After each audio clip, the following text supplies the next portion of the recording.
I am actually so excited about this. Let's talk preschool curriculum.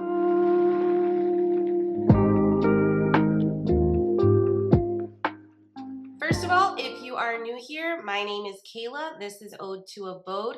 I am a second generation homeschool mom to 4 girls. We are entering our 9th year of homeschooling for the 2026-2027 school year. I would love it if you hang around, if you love all things homeschool, homemaking, mama life. Please consider clicking that subscribe button and giving this video a big thumbs up. We would love to have you here.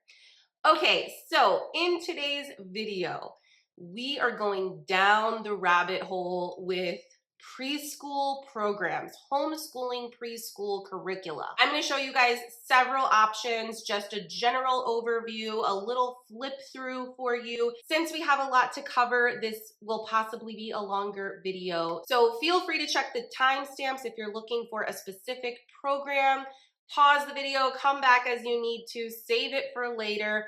Grab a snack, grab a beverage. I have an iced coffee. We're gonna get into it, y'all. Before we dive in, I have to share something with you guys that is kind of interesting and surprising even to myself. As I said, we are about to go into our 9th year of homeschool. And up until this year, I have never used a formal preschool curriculum. In those early years, I was pretty much winging it. I would say that we definitely covered all of our bases. A lot of the themes and sort of subject areas and activities that you would see in a typical preschool curriculum, I did those things with my 2 older girls. I just did not have a structured, formal curriculum that I was following. I don't think that you have to have a preschool curriculum in order to homeschool those early years successfully. There's lots of different resources you can cherry pick from and pull from. You can easily Google online preschool skills, taught school skills, and just see what of those you really want to focus on with your child. And you can follow your child's lead and go with what they're showing they're ready for. It's really gonna vary on the child, right? A lot of kids just can't hardly sit still at this age, and that is developmentally reasonable and normal. Other kids are really craving more structure. My daughter, for example, my 3-year-old, she has been asking to do school because she sees her older girls doing school. So she's asking, Mom, when am I gonna do school? What school do you have for me? And you will have kids like that who are like, okay, what are we doing next, Mom? And they kind of expect you to have a plan and some sort of structure to their day. So it really just depends on your child. It depends on your family. It depends on what you're looking for. All of these preschool programs are going to incorporate very similar things. They're going to incorporate great stories. They're going to incorporate hands-on learning.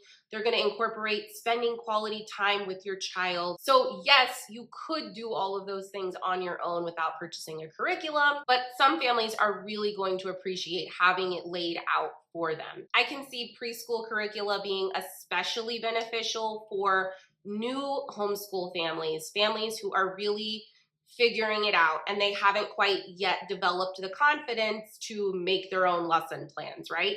You're brand new to this. You want someone to show you exactly what to do. I can also see this being extremely beneficial for someone like me who has multiple children that we're trying to homeschool at multiple grade levels, and you just don't really have the mental bandwidth to try to come up with lesson plans and activities on your own. Like, I just do not have the space in my brain to do what I did with my 2 older girls at this point in my life, at this season in my life. So whether you decide to use a formal preschool curriculum or you decide to just be spontaneous or come up with your own activity and lesson plans, you can't go wrong. Both options are completely valid. You're not gonna make or break your child's education going one route or the other, doing more formal preschool versus more informal or child-led learning, play-based learning. If you come to the conclusion that what you need is a formal structured preschool program, there are so many options. Like, seriously, I was blown away. Almost all of these programs that I'm gonna show you, did not exist when I had a child young enough to use them the last time. I'm just really impressed by the offerings that are available right now. There are some really good ones. So many options, so little time. So let's jump in to actually looking at these programs. Okay, first up, we have Let Them Be Little Preschool. And some of these programs I have more to show you. Some of them I have a little bit less. For this one, I just have the sample week, which you could easily go on her website and download this yourself. This is from Katie with Little House Learning Co. Important things to note. Katie is a Christian homeschooler. She does have resources with her company, Little House Learning Co., that offer a more Christian or like specific biblical viewpoint perspective. However, I did reach out to her and she told me that this preschool curriculum is not Christian. It does not include any religious or biblical content whatsoever. It is secular, what you would call secular.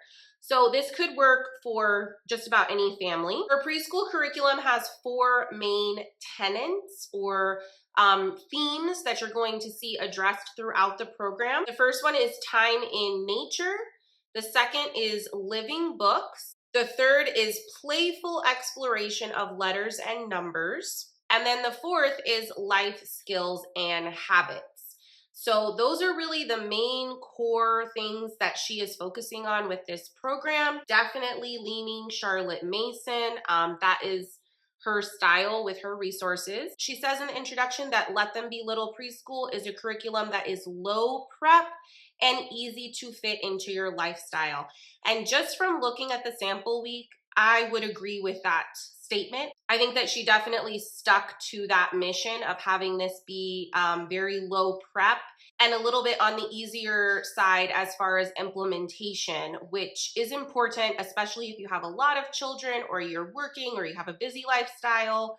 Not all of these programs are going to be as low prep. So that's something to keep in mind. She says each day has 6 activities scheduled for your child. Circle time, chores, number play activity, letter play activity, and a preschool activity. That's going to vary. It might be a special study, field trip, a connection activity, or a handcraft. And then additionally, you will have a read aloud book for each day. She said there's some seasonal activities included, but most weeks are filled with activities that do not build on each other. That means that you can skip around generally with this program.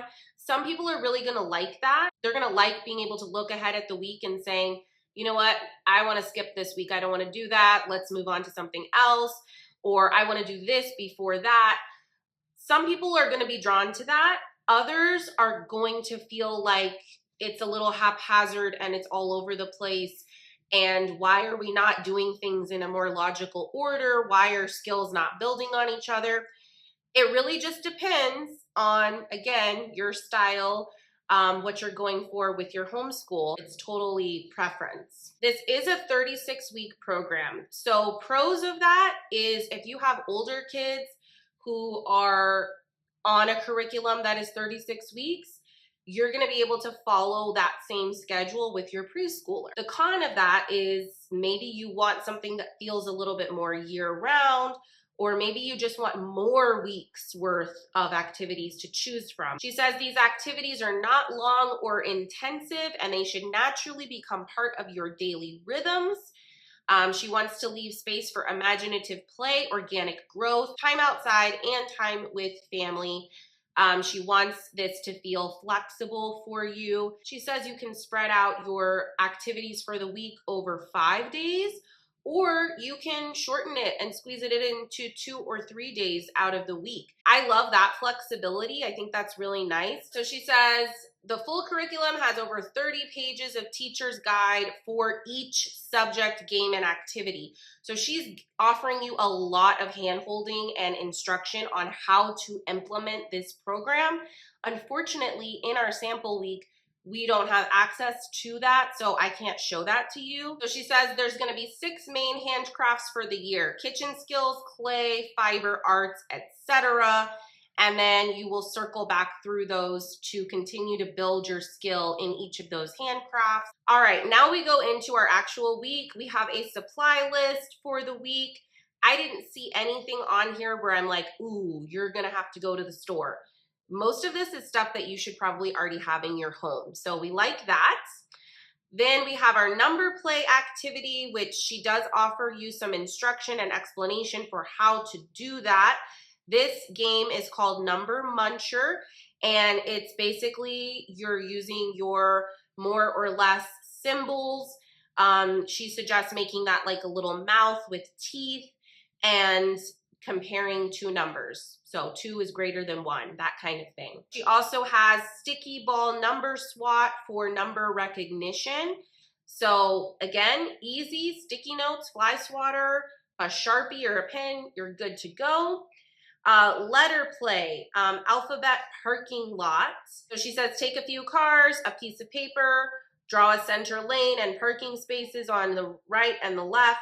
In each parking spot, write a random letter, call out a letter, and have your child park the car in that space. So that sounds like a really fun activity. Good for, you know, just recognizing the letter name and what the letter looks like.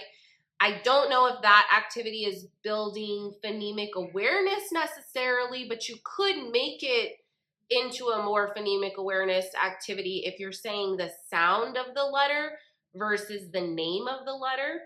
Just an idea. And then she says practice writing your name, storytelling concepts, Play-Doh letters. So we have lots of like early literacy activities. And then we have her schedule. She has this on a 4-day schedule, but again, she said you can customize it 2 days to 5 days, stretch it or condense it however you like. She has this broken down into circle time, chore life skill, number play, letter play, preschool activity, and a read aloud book. Now, what was really interesting to me about this program, and honestly, it was a turnoff for me, it may not be for you. So, you know, again, personal preference, we can choose what fits us best. All of her read aloud books that she has, so she has 4 each week, they are kind of random books. She chose a list of books that she feels are really great reads for a preschooler. And I'm not saying that they're not great reads, but you should note they do not tie in with any of your activities for the week. Now, the good side of that, you could say a pro of that, is that you can replace these with any book you like. You don't have to go buy new books. You don't have to go to the library and get specific books. You could literally just read any book you want. She's saying read a book with your kid every day. Okay, that's easy enough. The con of that, the downside of that, is if you're looking to read books with a purpose, if you're looking to tie in a story with an activity or tie in a picture book with a specific theme that you're learning about, this is not going to do that. This is just a book list, and she's just randomly assigning these books 4 per week. The program, if you were to buy the full curriculum, it's $36 plus printing.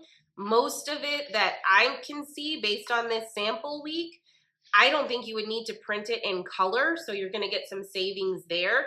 You could also just as easily use this digitally on your iPad or your desktop. You don't really need a hard copy to be able to use this program.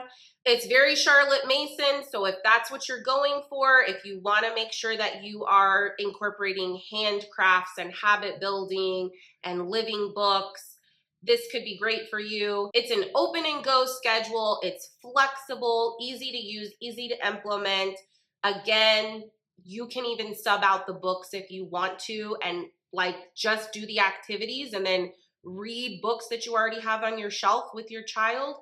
That's totally an option with this program. I don't really love that she does not have a full book list or at least a full scope and sequence of the 36 weeks. Just sort of an overview would be nice to be able to see that before purchasing the program. I don't know what exact books she's included in here. And even though that's not super relevant, because again, I can swap the books out and use whatever books I want, I kind of want to see exactly what I'm paying for. I'd like to see more than just 1 week um, from the sample in order to really make an informed decision and see that this is going to be a good fit for my family. So that was a little bit disappointing for me. Next up, we have Blossom and Root Early Years. If you're looking for 2 full years of preschool, this might be a great option for you since she does have that available, a full volume 1 and a full volume 2. So if you wanted to do a year with your 2-year-old and then a year with your 3-year-old, or with your 3-year-old and then 4-year-old, you could do that. Now, Blossom and Root, if you are not familiar, their creator is Christina. They are a fully secular curricula. They offer, I believe, like all of elementary and middle school levels for English, for language arts, for science. She has a couple history resources. All of the Blossom and Root resources are heavily inspired by the Waldorf approach to education. They also have some Charlotte Mason inspiration as well. So a mix of kind of Waldorf and Charlotte Mason, all secular. So for Blossom and Root Early Childhood Education, she is focusing on the 3 E's, what she calls the 3 E's. Experiences, environments, and engagement. And she breaks down what each of those mean. The parent educator provides opportunities for experiences that excite and stimulate the early learner. This could be open-ended activities, field trips, cooking with them, caring for their home, exposing them to beautiful music, art, literature, so on. Environments. This is going to be providing an environment that's conducive to learning and discovery, setting the stage for exploratory play, exposure to the arts, and open-ended investigations. This is really where you see a lot of Waldorf inspiration here. Engagement. A parent educator facilitates engagement during play, activities, and daily life. This gently introduces academic foundations, draws the child's attention to key patterns and sequences, and allows for open-ended discussion and curiosity. So the engagement is really more of like the teaching techniques, how you're bringing things to your child's attention. This curriculum is designed to be flexible, which we love. She's saying flexible yet focused.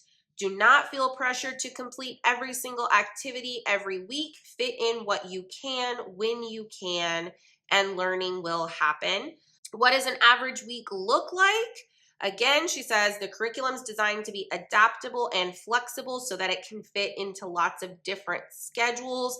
It should feel low pressure and relaxed. Simply plan activities into your week however you like. So this is going to look a little bit different than what we saw with Let Them Be Little. She does not have an assigned daily layout or certain activities for certain days of the week. So she's giving you a sample week. This is sort of an idea of how you could implement this program. But when I show you what the actual week looks like, you will see it is really just a menu of options, and it's up to you to curate from that menu and then schedule it how you prefer, whatever fits that week better.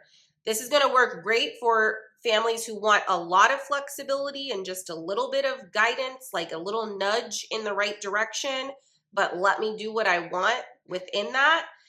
It's not going to be a great fit if you are looking for something that is more structured, like Monday, read this, do that. Tuesday, make this, look at this. Like, it's not going to offer that. She says Monday, you could do music study, picture study, read the week's literature.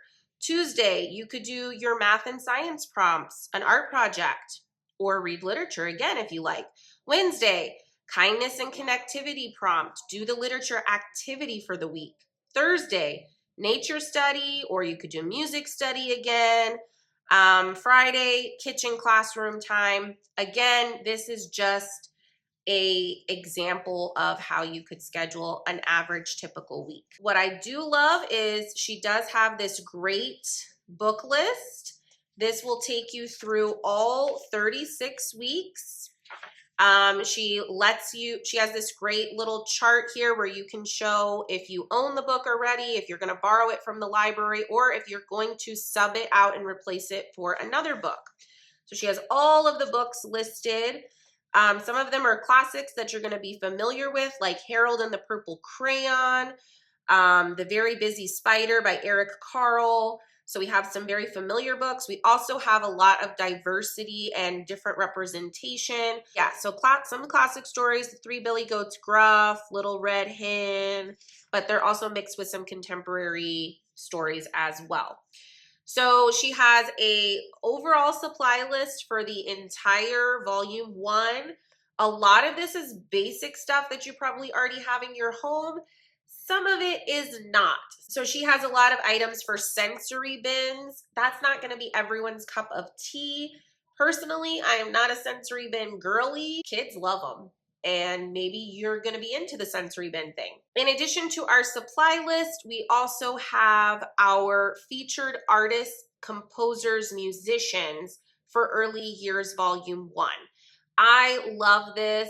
Blossom and Root, through all the levels and all of the resources I've seen, they do have a heavy focus on art study, music study, bringing attention to some of these talented people throughout history. It's usually a nice, diverse mix. There's definitely names in here that pretty much everyone knows, like Mozart, like Van Gogh, but there's also going to be some artists or musicians that you may not be familiar with. Then we jump into week 1. And so you will notice right away that this looks different. She is offering activities in a menu format.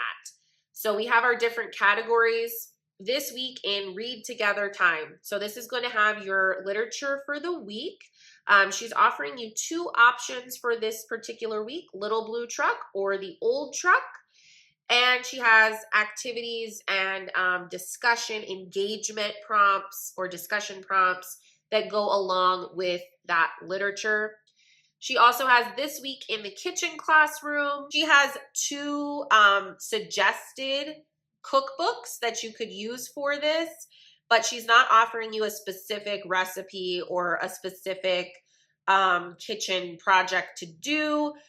She's just encouraging you make something in the kitchen together, and it leaves space for you to jot down what you're going to make and any ingredients you will need.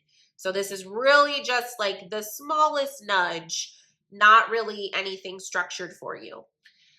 This week in the arts, and we have visual arts, drama, and music all covered in this particular week. So we're looking at The Yellow House by Vincent van Gogh. We're doing painting with yellows and blues with our kids. She encourages you to let your kids go wild with this prompt. Let them paint however they like, whatever they like. Paint outside if the weather's nice. Don't give them any prompts or parameters with their painting. Just let them explore. Set up a dramatic play area. This is also a very like Waldorf thing. So she encourages you to have some like dress up items, scarves, hats, glasses, just set up a designated area. This will be something that they can use to narrate or to story tell or to sort of reenact stories. She says you're going to actually be looking at Van Gogh and Mozart over the next few weeks. She says during music studies, simply play the music for your child while they eat, play, or dance freely. Have some colorful scarves nearby to make dance time and music study extra special. Then she has kindness and connectivity, and she has a little finger play activity for you to do with your child. She also has nature study, taking a walk for the 5 senses. Take a walk, talk to your child about what you're noticing using your 5 senses. And then last, we have math and science. This is a similar activity to what we saw with Katie's Let Them Be Little program. It's kind of a more or less activity, but she's not using the visual representation of numbers, the printed numbers. She's just using quantity. So you could use cereal, beans, pebbles, dried pasta, and you're basically having a monster choose between one that has more and one that has less. Easy to implement, super fun for kids. And then last, for math and science, she says, get into the habit of wondering out loud. For this first year, the scientific emphasis will be on observation and curiosity. So get into the habit of wondering out loud with your child. I wonder where that bird is going. I wonder which pine cone is bigger. So you're getting your child accustomed to noticing things around them, to observing things. And of course, specifically, she's talking about noticing things outdoors and in nature, but really this could be anytime, all the time. That foundational skill of noticing and observing and discussing, those are critical skills that are going to really benefit them when they get to first grade and third grade and fifth grade and so on. That's a critical part of their language arts building, their communication building skills, but also it helps with science, it helps with math, it helps with when we're learning about history and we're using critical thinking and we're having a dialogue, when we're doing novel studies. Like, this is the very foundation of what you will be doing later on. So I love that she is very gently teaching parents how to teach. Okay, so it's Waldorf inspired, it's Charlotte Mason inspired, it's heavy on art and literature. It's very gentle, it's very chill. Not a lot of structure, really just a menu of options and prompts to get you engaging with your child and to prep your learning space that hopefully you will use for years to come. I don't think that this is going to work for families who want more structure. If you want a schedule, if you want more specific recipes, projects, crafts, printables, worksheets, this is not going to be the best fit for you. Next up, we have Preschool Play Seasons of Wonder from Oak Meadow. And if you're not familiar, Oak Meadow is a really big company in the homeschool world. They offer full curricula from preschool all the way through high school. I personally have not used anything by them, but they're very popular curricula with lots and lots of families that I know who love them, who swear by them. They are fully secular, which is important to some families. They are standards aligned, but they're also Waldorf inspired. This program is for ages 2 to 5, and while they only have this one volume, it is dense. It is packed, packed, packed.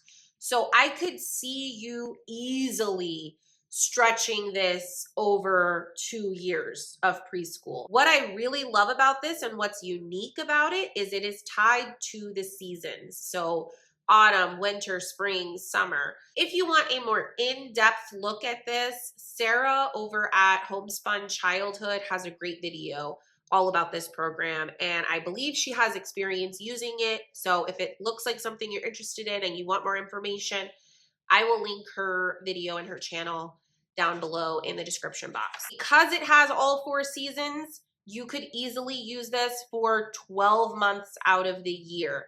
It does not have the 36-week schedule. It doesn't really have any weekly schedule to speak of, which we'll get into, but it's going to be similar to Blossom and Root in that it offers you a menu of options for each season. And so in our table of contents, we have our autumn, our winter, our spring, and our summer. And then they also break it down by month. So for September, you have a story and a section for fun, for activities. For October, same thing, a news story, a section for activities. November, it says free choice, which means you can pick the story. And then same thing through winter. We have assigned stories. February, we have a free choice. And that pattern just kind of continues through all of the seasons. In our beginning section, it says early years of a child's life are a time of wonder, curiosity, experimentation, exploration, and play. In fact, play is how children learn best in the early years. So this preschool course is not actually school, it is play. There are no formal lessons in reading, writing, or math, but rest assured your child will still be learning a great deal about these topics and developing important skills. Play is a child's work. Through play, children develop spatial and bodily awareness, enrich their vocabulary, and expand their worldview. Children also learn about how the world works, develop relationship and communication skills, and explore their own interests and natural talents through play. In doing so, they build a foundation for future academic and personal success. This course invites you to go at your child's pace and dive into a world of wonder and discovery.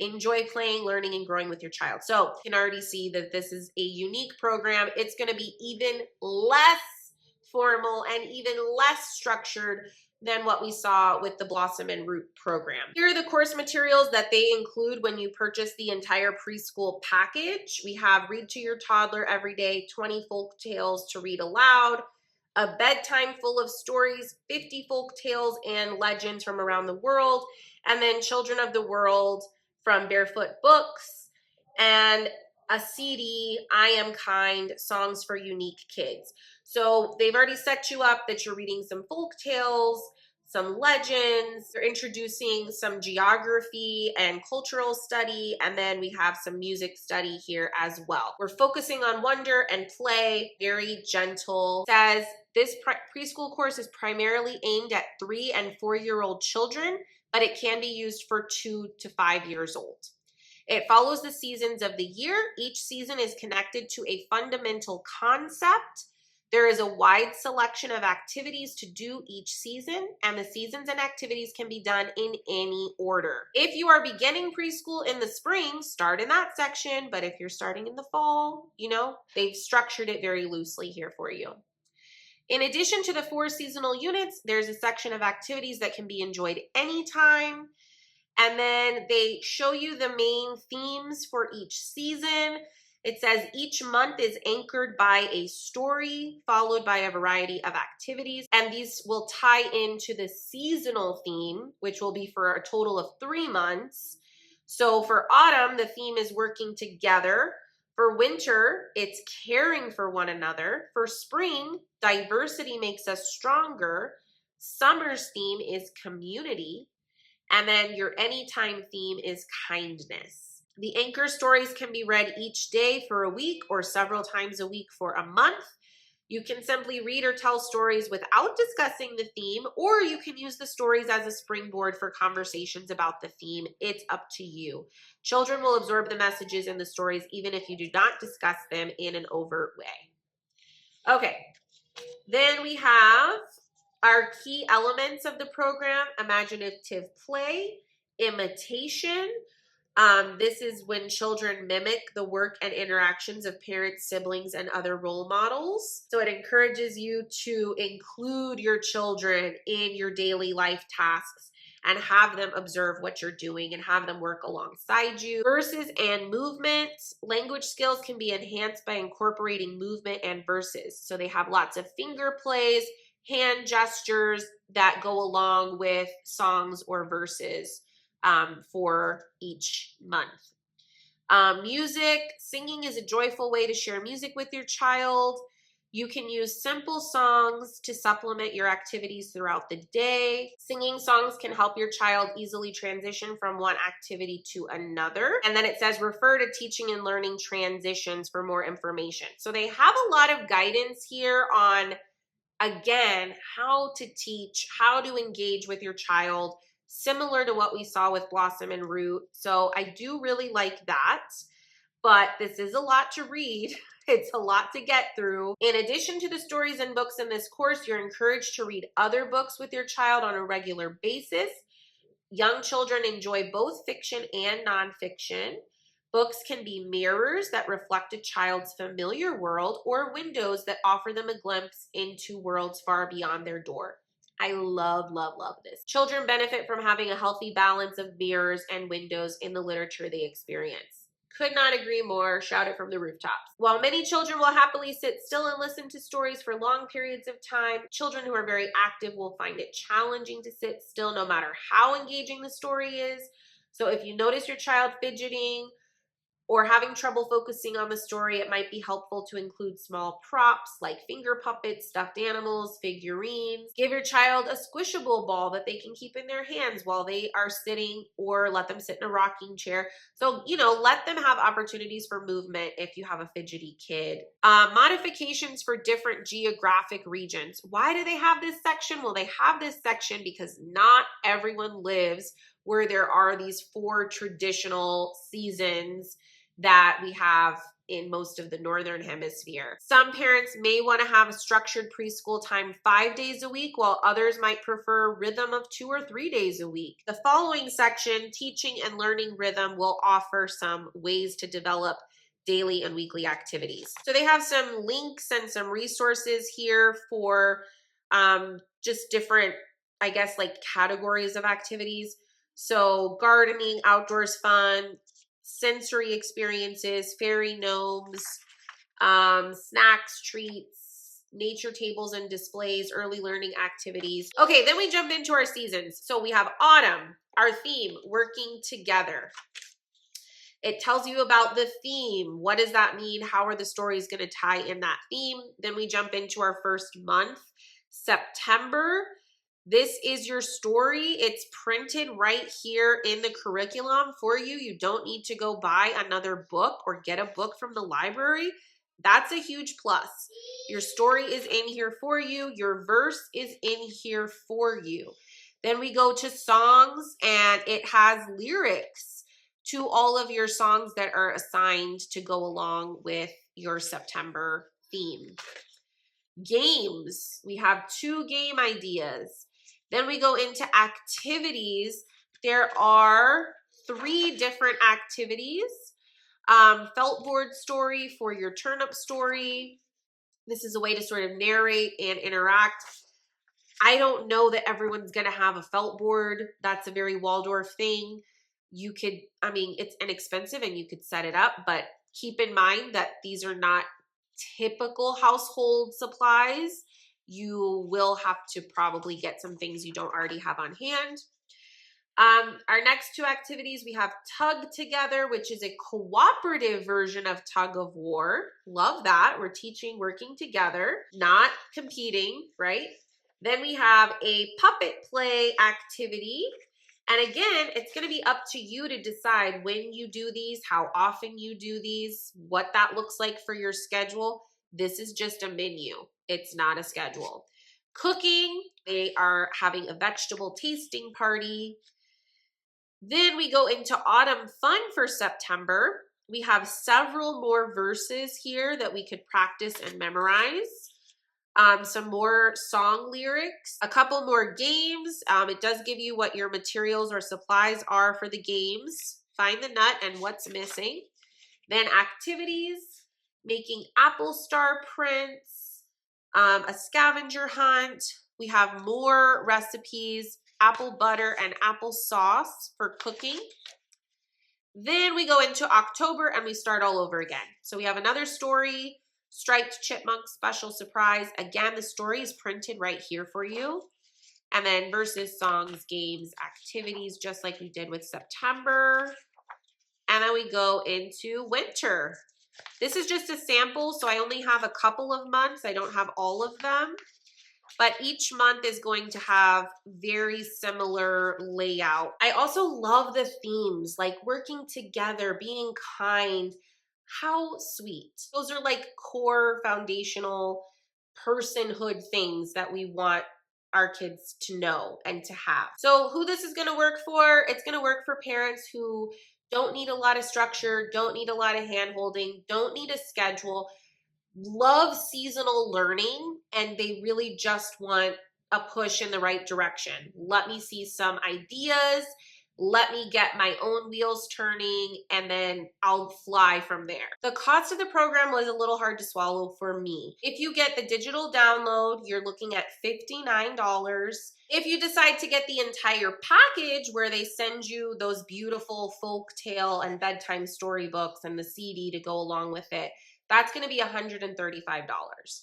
I think it's a pretty good value for all of those books. I think that the digital download is priced too high. That's my opinion. Who this is not going to work for, it's not going to work for someone who's looking for something more budget friendly.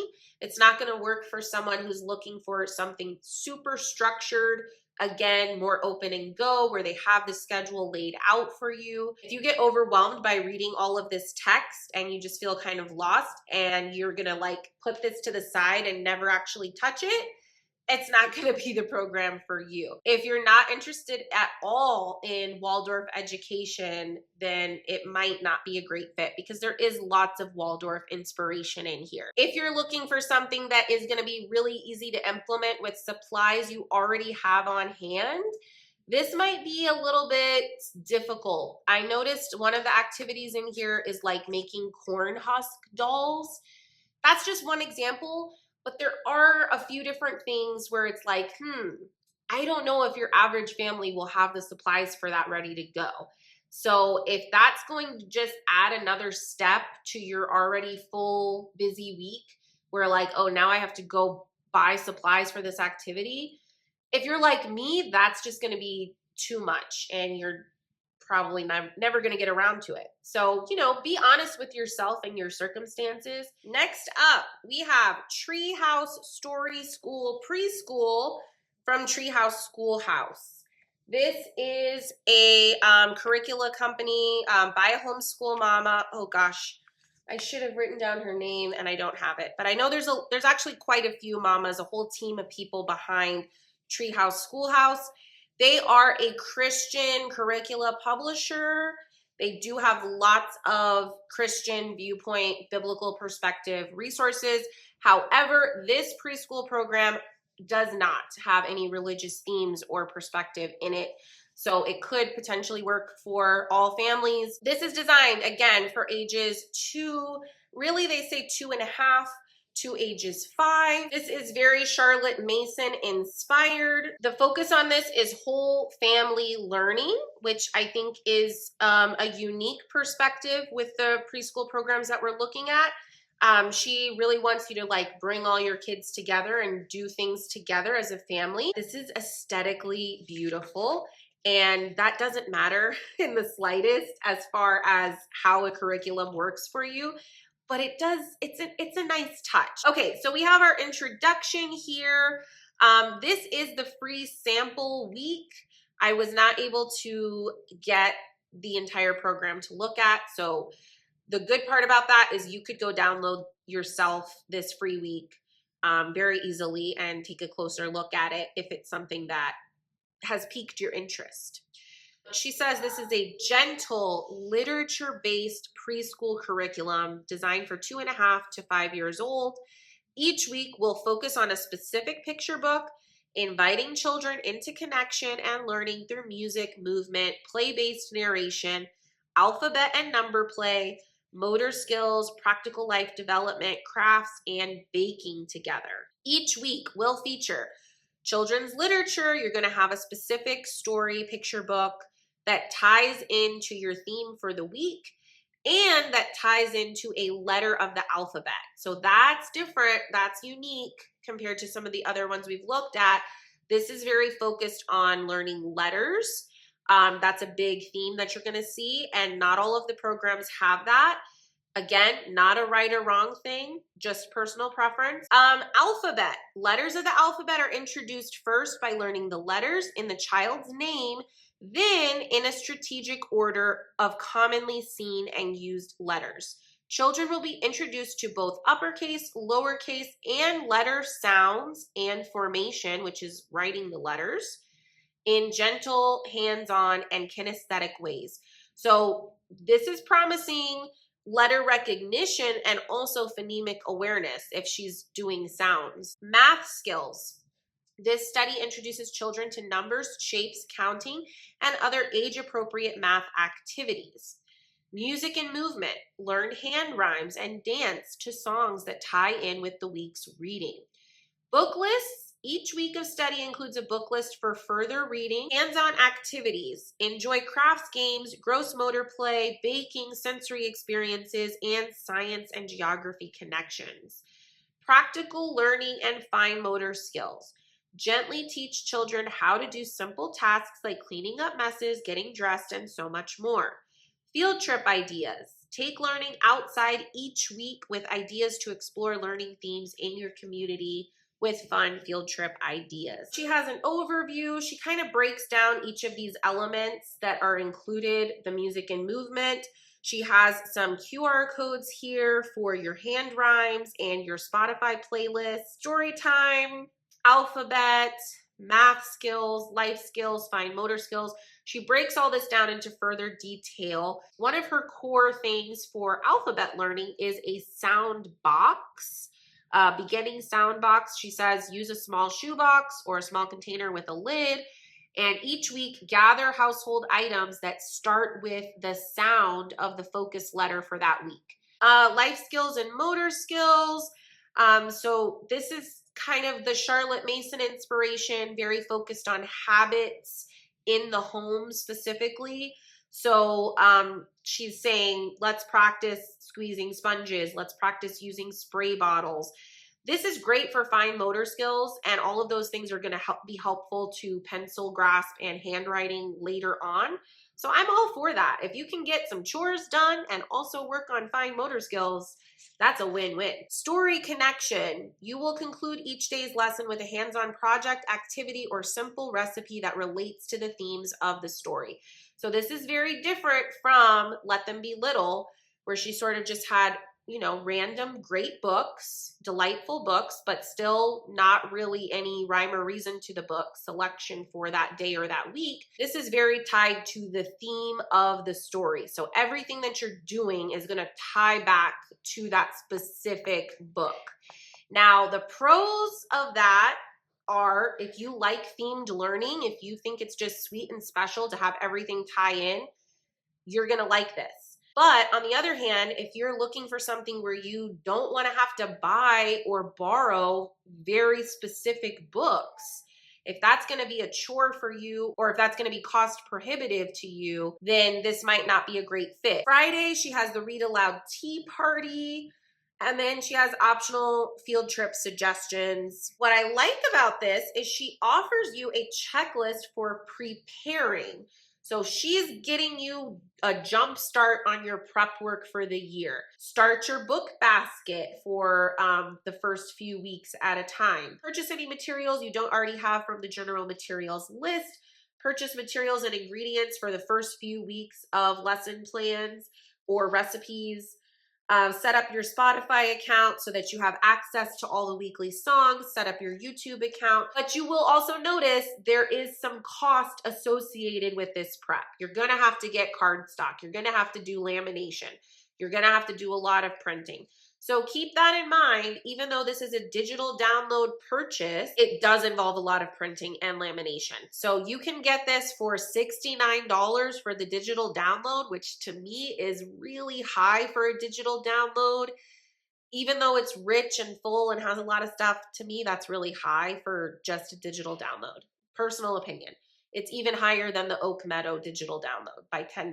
Or you can pay $139 to get the hard copy of this spiral bound. I also think that that's excessively high, being that it does not include any additional books or anything. Like, it's just for the curriculum itself. Meadow included like storybooks and CD and like all of this stuff for a similar price point. So I think it's kind of cost prohibitive for a lot of families, if I'm being honest, for preschool.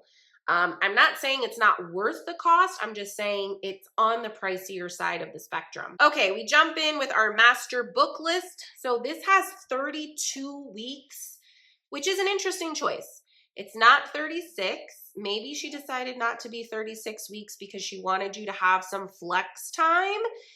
In case you get behind, or I don't know. There's not really a reason offered that I saw for the 32-week choice. It's 32 weeks. You have a storybook for each of those weeks. Peter Rabbit, Stella Luna, the Three Billy Goats Gruff, Little Red Hen. So these books are all what I would say classics. They're going to be books that you're familiar with. I don't really see any new contemporary stories on this list, and that's all fine and well. I don't have anything necessarily against any of these particular books. I just personally also think there's beautiful books that are newer, but you have some classics that you're definitely going to recognize. Blueberries for Sal, that's the one we're using for this sample week. Tortoise and the Hare, Pokey Little Puppy, Peter Rabbit, general materials list. She broke this down by subject. So what you're going to need for your math lessons, what you're going to need for your arts and crafts. Then she has a great scope and sequence here. All of your weeks are listed out with the story. That's your main story for the week. The themes for the week, which I think is super helpful in case you want additional resources or you see like a fun idea on Pinterest to tie in, you know what themes you're focusing on that week. So for our sample week, it's bears, blueberries, animal babies. So if there's any toy or manipulative or activity that you already have or that you've noticed online and you think, oh, that's so cute, that ties in with one of those themes, maybe this is your excuse to go ahead and snag that or, you know, pull it out of the closet or whatever. She has all of your alphabet skills listed by week. So for the first 3 weeks, we're focusing on the child's name. And then after that, we jump into the letters of the alphabet. These are not in alphabetical order, which she already explained. They're going based on what the child's going to see or hear most frequently. So she starts with the letter S. And then she also has your math skills that you're going to be learning or focusing on by the week laid out for you in that scope and sequence. Then we go into week 1. So our storybook for week 1 is Blueberries for Sal. We have our learning themes listed. We have our music and movement. So she has our playlist linked there, the song titles listed here, as well as the playlist link. Our hand rhyme, alphabet, what we're doing for alphabet, math skills, the tea party, we're making a blueberry crumble, field trip, optional field trip, visit a local farm or orchard, storytelling basket, so what she wants for you to be in your basket, these are going to be the little printable props, and then additional props, she wants you to have either blue beads or pom-poms to stand in for blueberries or actual fresh or dried blueberries. She wants you to have a pail. It could be a small cup.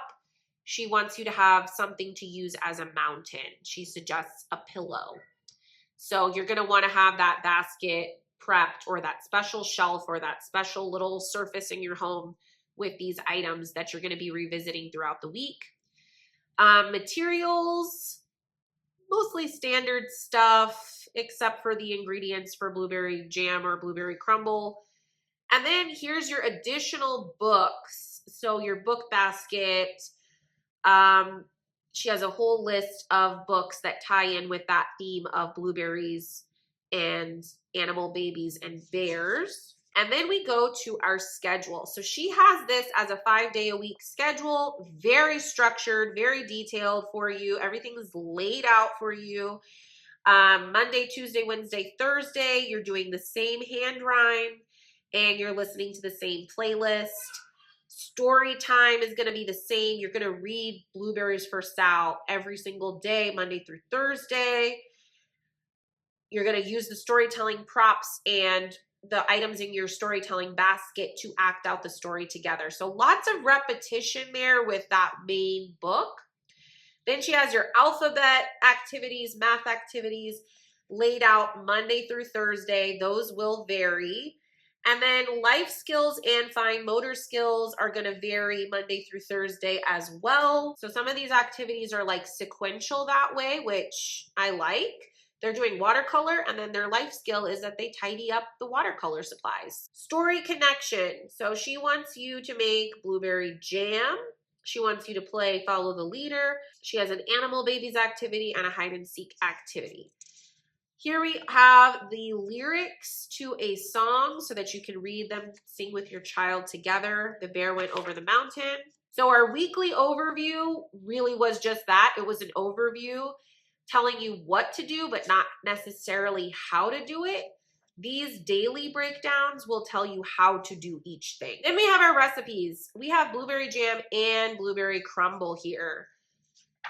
And then the last piece is we have our storytelling pieces. So I did not print these on cardstock or cut them out or laminate them, but if you were doing this, you would. I love the focus on fine motor skills. I love the music and rhyme tie-ins. I love that all of your weeks have central themes that you're revisiting throughout the week that tie in with your literature.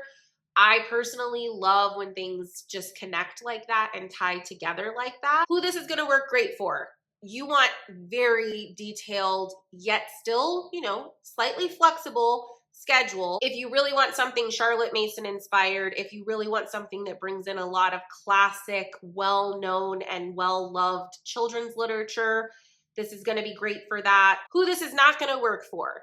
If you need something that's more than 32 weeks long, if you need something with a lot more flexibility and freedom, and having this much structure is going to really stress you out.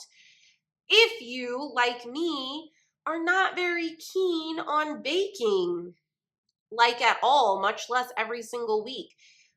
Baking is a huge part of this curriculum. I kind of leave working in the kitchen with my kids to my husband, and so they definitely are exposed to it with him, but I don't need that to be tied to our homeschool lessons in any way because it's just not my thing. And then it might not work for you if it's cost prohibitive. So it is on the pricier side for the curriculum itself. Plus you have at least 32 books, really more than that, because she has all of those additional reads to bring into your book basket. Those are optional. You don't have to have them, but it is sort of a big part of this curriculum to have those books that are all around these themes, that collection of books. So that might be just too much cost. Or if you're going to the library, it might be difficult to find some of them. It might be just a lot of work to get all those books every week. Again, personal preference. Next up, we have Playing Preschool. This is by Susie Allison. She does have her master's in education.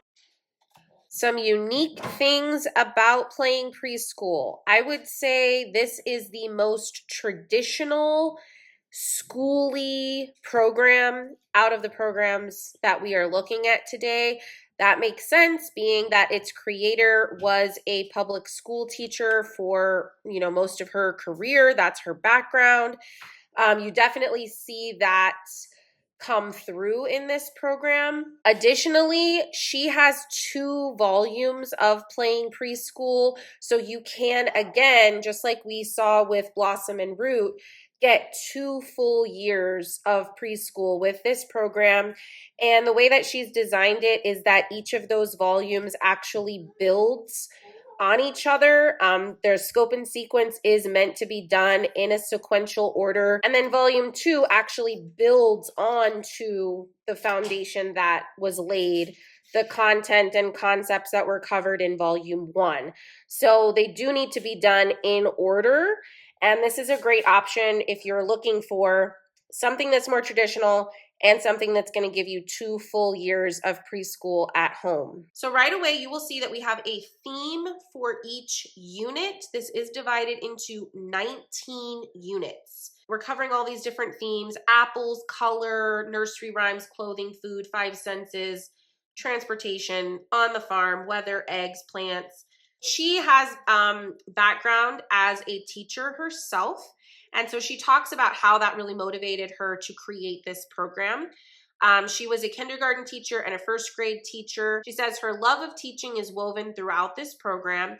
Each unit and each lesson within those units is carefully crafted to expand your child's educational foundation and provide them with meaningful learning experiences. I am so proud of the playful and hands-on learning that effortlessly shines through on each page. Program overview. Each unit is 2 weeks long.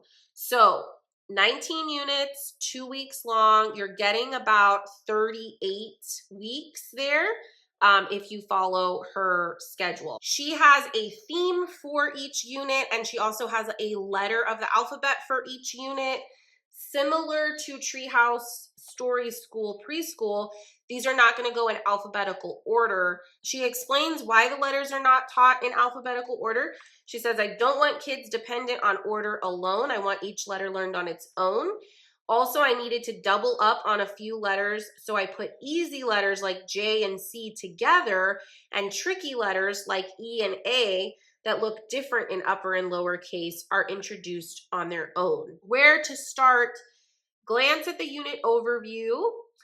Take a look at a single unit. It's going to have a supply list, a suggested book list, poem, song, goals for the unit, guiding questions, weekly overview. There's one for each week of the theme, so you get 2 per theme. And your daily lesson plan, there are 10 for each unit. So that is based on a 5-day-a-week schedule. Okay, keep that in mind. Where to start? She has a very short supply list. I love that these feel like very accessible and inexpensive items. Some of them are a little bit more specific, like the 28-quart storage container. That's going to be for sensory bins. We're seeing sensory bins again. I already told you how I feel about sensory bins. What about multiple kids? If you're using the program with more than one kid, you do not need to double supplies. She's a big fan of cooperative learning and multi-age learning, so most activities can be done as a group. Good to know. Very good to know. Book list. You should not need to buy new books for each unit. She suggests using your library. There's about 6 books usually for each unit, so that feels kind of manageable. 6 library books every 2 weeks. She has this laid out as a weekly rotation where you're kind of doing the same or similar activities each day of the week every week. So Monday is your day for predicting and sorting. Tuesday is your day for letter naming and numbers. Wednesday is for predicting and measuring. Thursday is for letter naming and numbers. So we have a cycle, a pattern back and forth for those 4 days. She says, please note that Fridays alternate. So your first Friday of each unit is going to be recall and retell and shapes. And then your second Friday, recall, retell, and letter review. So slight little alternate there. But again, it's a predictable pattern. She says, I want you to have a routine, but I also want you to be flexible. So make the routine fit your life. She has this really like idiot-proof guide on how to read each of her units. So questions of the week, guiding questions to ask your child to check for new learning of the theme. General goals for the unit.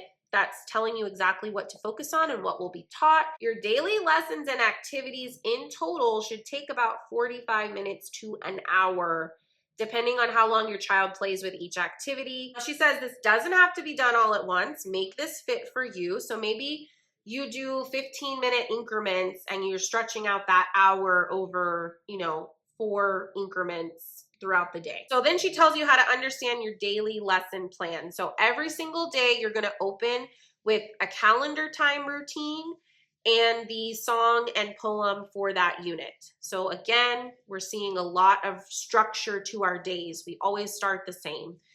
Then you're going to introduce the topic, quick conversation to set up our learning time. We're going to do our read aloud, our themed book to anchor our learning. Things to talk about, more conversation prompts and discussion. Then we have our learning activity. This is going to be the meaty lesson that connects to the skill of the day and the theme. There will be extension activities if you'd like to do more. Easy activity. So this is going to be much easier and simpler than your first learning activity. This is even something that they could do independently. And then she says there's hyperlinks throughout. So it might be a good idea to not even print this and to just use it digitally. Totally up to you. I know some people are, hard copy paper people, and I get that. She breaks that down even further, your routine for the day. So how you're opening your day, how you're introducing or reviewing the topic, how you're doing your read aloud, and so on. So really a lot of guidance and hand-holding with this program for the parent, the instructor. The skills, what will your child learn? What does it mean predicting? She breaks all of this down for you. Predicting means a child can answer questions about a story and imagine what might happen. Recall and retell is that they're going to recall and retell what happened in the story. So before you read it, and then after you read it, you're predicting, then you're retelling. Sorting. Children are going to sort and classify data, information, and objects. Number sense. Children demonstrate an understanding of numbers. Measuring. They're going to use words to show size, height, weight, length, capacity. And shapes. They're going to identify basic two-dimensional shapes. Alphabet knowledge. Show an awareness of letters and sounds. So this is very focused on formal academics. Yes, it's still hands-on. Yes, it's still play-based, but we are really, getting down to the nitty-gritty of some core academic skills, whereas other programs we looked at, like Oak Meadow, Blossom and Root, are more focused on creativity and beauty. This, while still being kinesthetic and play-based, is much more focused on specific academic skills. She breaks down the skills even more. So each skill, she's talking about the benefit of it, how it is taught. There's lots and lots of information about that, 4 pages worth. And also her goal here is to build background knowledge, which is critical in your child's education. So I love that that is her focus. The more background knowledge we can build, the earlier we build it, the better off the kiddos will be and the more success that they will have, because information will feel more accessible when they have something to relate it back to and to tie it back to that they're already familiar with. Any new content, new information that they are learning, they should be able to connect that and relate it to things that they already know. That's how they kind of build their world of knowledge. She wants them to learn how to be well-rounded learners, and she breaks this down into they should be doing, they should be exploring, interacting, and questioning. Similar to Oak Meadow, she really is teaching you how to teach. She says, I know it can be nerve-wracking, but here's the good news. This is just you and your child, and you've been their teacher for a long time already, so take the pressure off. You got this. Very sweet. Lots of encouragement in here. Get your supplies ready. There is some printing involved. She says print out the song lyrics and the poem. Go to the library, get your books. Tips for teaching. She says some of the lessons repeat. That is intentional. Kids love it when they already know how to do an activity. So you will see circling back to the same thing over and over. She says it starts off easy. The first few weeks of the program are much like the first few weeks of traditional school. This is the time to establish routine and gain confidence rather than an onslaught of new routines and material all at once. This program builds on itself throughout the year. So that is also something to keep in mind. The way she's written this, you really have to do these themes in order. You cannot just pick and choose and say, well, I don't want to do apples first. I'd rather skip ahead to on the farm because my kid's really interested in farms. That's not the way this program works. There's a lot of thought behind the sequence of these units and the skills that are taught in each unit. So you really have to do them in order. Teach where you feel comfortable. You don't need a special schoolroom or space in your house. You can sit together on the floor. Remember that childhood isn't a race, so don't feel the need to rush. Tips for your read alouds. She says, look at the cover together. Look at the pictures together. Kind of pre-read the book, a little flip through, get acquainted. Then make predictions with your child. What do you think this story is about? What do you think the character will do next? As you read, keep asking questions. So what would you do if this was you? How would that make you feel? Would you do that? Why do you think they acted that way? She says, get into it. Use the special voices. Have passion. Be excited. We want it to be fun. They're preschoolers after all. Morning calendar routine. This is unique. I don't think any of the other programs have this. What is morning calendar? We're going to talk about the date, the day of the week, the month of the year, the weather for the day. You can do this with any calendar. You can make something yourself. There's plenty of options, that you can get online or at stores for like My First Calendar that will include a lot of this stuff. She says there's so much learning in morning calendar. They will learn sequence, the order of days and months. They're going to learn vocabulary, weather words, date words. They're going to learn ordinal numbers, first, second, third. They're going to learn counting on by one each day. We go from the first to the second to the third and so on. They're going to recognize numbers 1 through 31. So she's right. There's a lot of benefit that can be gotten from this very simple routine. Just takes a few minutes each day. Not every kid's going to love it. Not every parent is going to think it's necessary in preschool. It's a matter of preference. She has her exact morning calendar routine in a video, so you can literally watch this and copy her exactly, or kind of pick and choose ideas from how she does it. Then alphabet portfolio. So this is going to be something that they're making throughout the year. There are PDF printable pages for each letter that they learn, and they're going to color these, decorate them, and make their whole little portfolio throughout the year. Okay, so that is all of our prep and teaching material. Now we actually go into our unit. This is unit 1, apples. She has 2 questions here that are going to be answered in this unit. She has this little introduction. Welcome to the apples unit. This is a 2-week unit designed to help your child learn more about apples, where they come from, the different parts of an apple. They're going to learn new vocabulary words like stem and core. Size vocabulary words like large, medium, small. The letter focus for this unit is A, so A is for apple. She has your book list, and she says, remember, these books are only a suggestion. Feel free to substitute with any other apple books that you already have or that you can find at the library. I love that flexibility. She has your apple poem and your apple song lyrics. She then goes into your week lesson plan. And just like we saw with Treehouse Story School, you're going to have a week breakdown and then a more detailed daily breakdown. So questions for the week, goals for the week. You are on a Monday through Friday schedule. She has your read aloud for each day, things to talk about, your learning activity, which is the meatier one, and the easy activity. Then she breaks down each day. So you have a whole page for Monday, for Tuesday, and so on. All the details, all the instructions are here. Then we're sticking with our same theme for week 2. Remember, each unit is 2 weeks long, total of 38 weeks included in this program. And we're sticking with apples for week 2, and it follows the exact same course as week 1.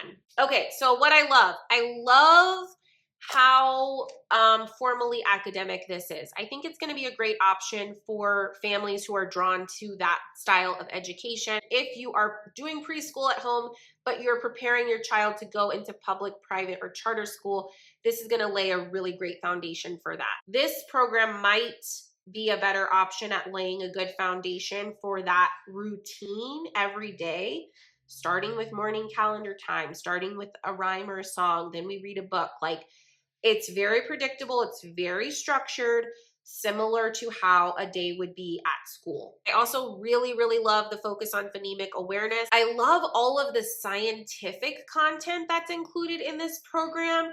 Rather than just being tied to fictional storybooks, you're getting some really meaty content in here. You are learning about a variety of themes, and while they do feel very playful and definitely attractive to most young kids, there's also a lot of hidden background knowledge that is being offered to your child. I love that the lessons are sequential and that skills actually build on each other. This is probably the only program that we've seen that does that. It's not necessary to do that in preschool, but I do think some families are going to be drawn to that. So this program costs $30 for the digital download, which I think is a very reasonable price point. If you decide to print it, that's going to be an additional cost, but I really don't think you need to print this whole curriculum unless you're just very insistent on having your hard copy. The item that you will need to print is like the printables for your letter portfolio, but those are all Blackline Masters, so it's going to be very affordable to print those and definitely doable to print at home. You can actually get both volumes of Playing Preschool together, digital download package of both year 1 and year 2. She normally has that priced at $69.80, so just about $70. It's currently on sale for $54.80. $80, just about $55.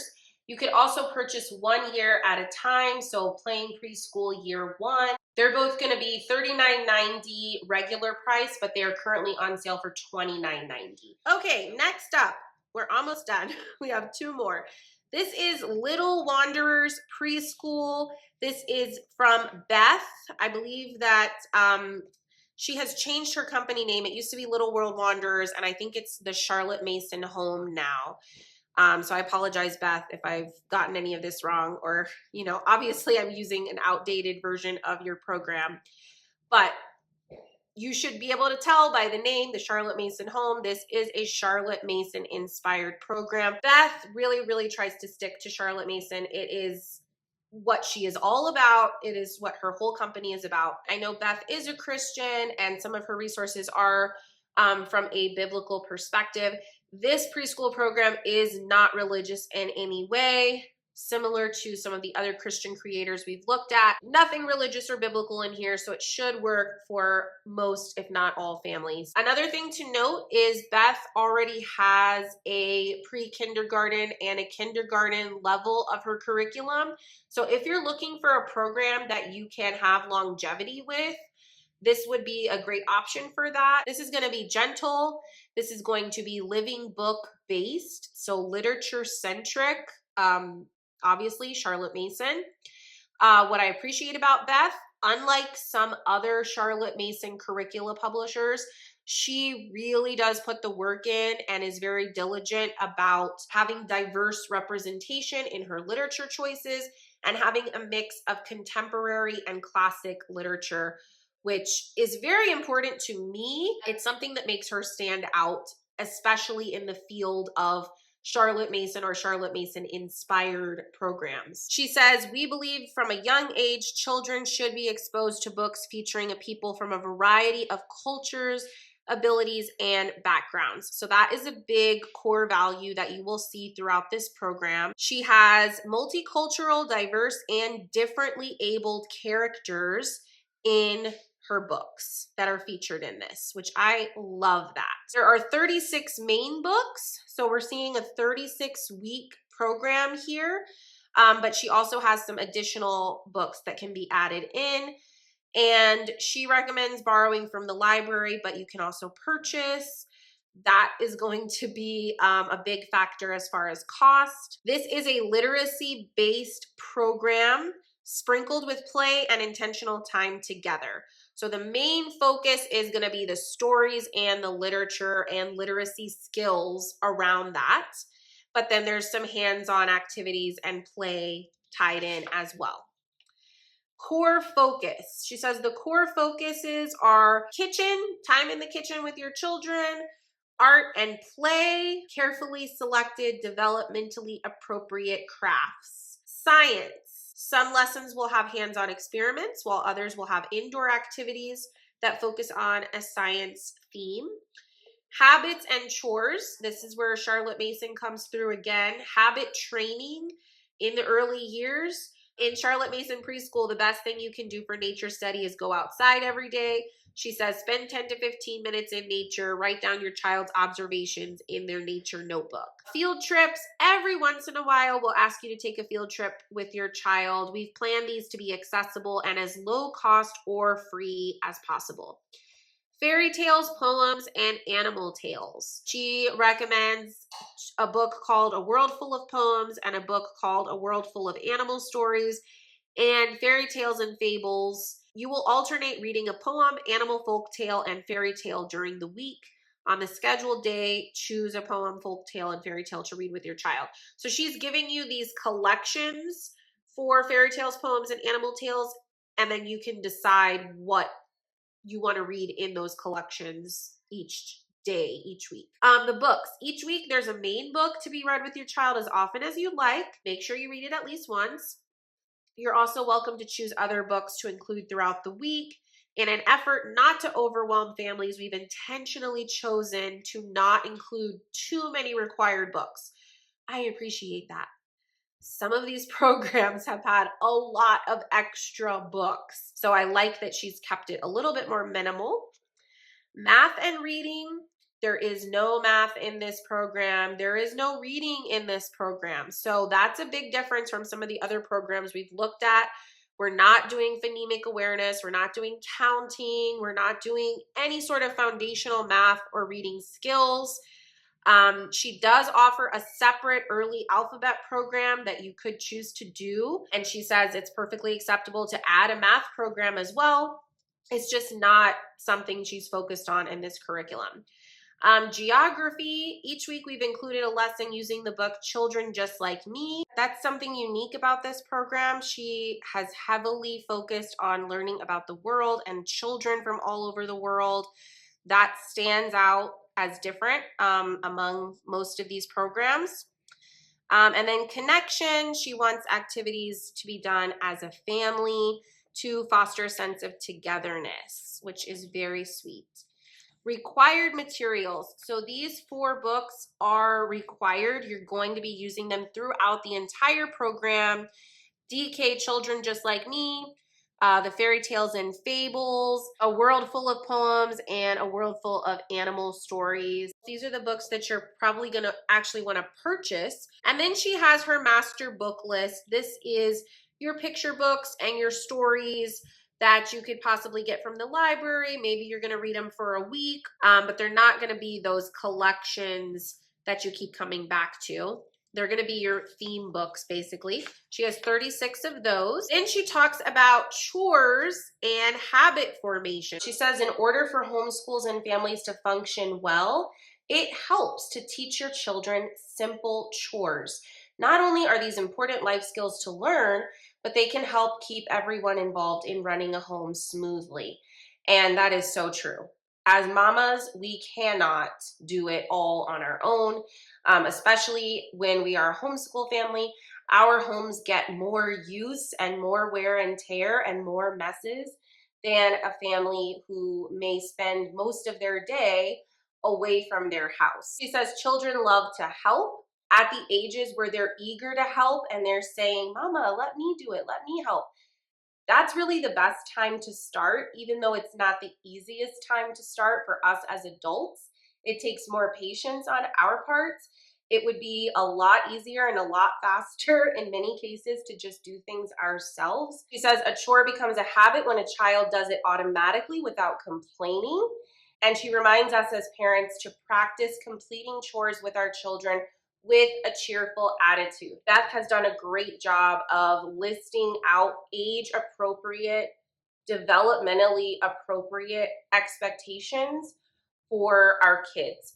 So she has ages 2 to 3, a whole list here. And then ages 4 to 5, she says, okay, they can still work on and master all of those things from the previous list, but now they're a little bit older, and so we can add on habit formation. So this quote from Charlotte Mason is talking about a mother who endows her children with good habits, and that once she's done that, she will secure for herself smooth and easy days. And then she talks about 2 habits specifically that Charlotte Mason emphasized. And one is the habit of attention and the other is the habit of obedience. So teaching your young child the habit of attention is an incredibly important step. This might look like having your child give you their eyes, calm their hands, and be quiet. She says even adults struggle with this, right? How often has your spouse or your child been trying to tell you something and you're looking at your phone out of the corner of your eye, right? You're only giving them partial attention. And so this is a skill that she wants you to be building with your children.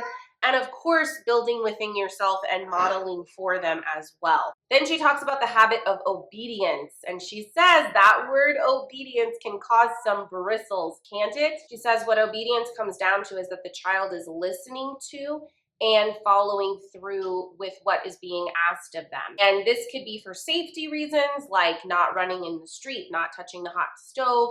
It could be for enjoyable moments, like requesting that your child put their shoes on to go to the park. Some families request that there is a verbal cue to show that they have heard and understood, like yes, mama, or yes, dad. The habit of attention leads way to the habit of obedience. So these two things really go together. She says it can take months to develop habits of attention and obedience with your children. In order to do this, you must be consistent in guiding and correcting them. If you ask your child to put their shoes on, you must stop what you are doing and give them the attention they need to follow through with the request. For this entire preschool year, she says that she's planned out habits that are helpful for younger children to know as they get older, and that you're going to work on each habit for approximately 4 to 6 weeks in order to really have mastery with that habit. For each habit, choose a card that explains the result of the habit to the child. Focus on working on that habit for several weeks. Cut the card out, display it in your home or in your schoolroom, and it can be helpful to read books centered around that habit. For example, finding books about truthfulness or books where the character who is untruthful has to face consequences. So we have a total of 8 habits here. We have attention, obedience, truthfulness, positive attitude, self-restraint, self-control, service, and cleanliness. And then she has almost like an affirmation to go with each of these cards. So this is something that the child could repeat to themselves during the time that you're working on this particular habit. So for example, for obedience, I listen to and respect requests given to me when a trusted grown-up asks and it is safe to do so. So she phrased that really beautifully, right? We don't want to teach our kids blind obedience. So it has to be a trusted grown-up. It has to be a safe request. I will say these habits are really good for all ages. Okay, moving on. She has our supply list overview, and she's kind of divided it into chunks. So we have weeks 1 through 4. We have our supply list, all the ingredients you're going to need for assigned recipes, and a book list and additional suggested books. So for 4 weeks, you have 8 books total for 4 weeks. And only 4 of those, half of those, are actually required. The others are just additional suggestions that you might consider. I think that's a really reasonable amount of books. She said in the beginning that she set out to keep the book list minimal and really accessible, and I think she nailed it on that. 8 books for 4 weeks. That's an easy library trip for most families. Same thing for week 5 through 8. Supply list, ingredients, book list, and then our additional suggested books. Weeks 9 through 12, weeks 13 through 16, 17 through 20, 21 through 24, and so on. Okay, then we jump into our weekly overview pages. So we have a nice, very minimal table here.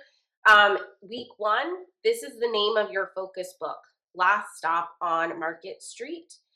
So that's going to be your required reading.